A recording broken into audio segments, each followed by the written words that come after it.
نبی کریم صلی اللہ علیہ وسلم نے جہاں پر لوگوں کی ہر معاملے کے اعتبار سے رہنمائی فرمائی کہ کون سا کام کب کیسے کرنا چاہیے، اسی طریقے سے نبی کریم صلی اللہ علیہ وسلم نے نماز کے اوقات کے بارے میں بھی جہاں پر تخفیف ملتی ہے تو نبی کریم صلی اللہ علیہ وسلم نے تخفیف ہے بتایا، اور جہاں پر تخفیف نہیں ہے وہ بھی بتایا۔ الغسل، امام بخاری رحمت اللہ تعالی علیہ نے اس کے متعلق پورا نماز کب پڑھنی چاہیے، تو الحمدللہ پچھلے کئی جمعۃ مبارک سے جاری و ساری ہے، آج بھی انشاءاللہ جل ہم کچھ نہ کچھ سنیں گے۔ انس بن مالک رضی اللہ تعالی عنہ نے فرمایا کہ نبی کریم صلی اللہ علیہ وسلم عصر کی نماز پڑھ لیتے تو سورج یعنی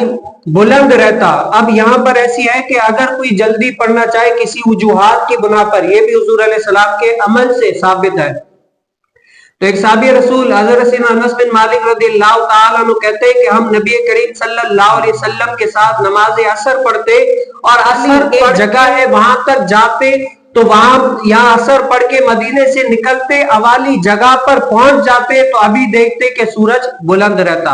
اور محدثین فرماتے ہیں کہ مدینے سے اوالی جو جگہ کا فاصلہ ہے یعنی اتنا۔ اب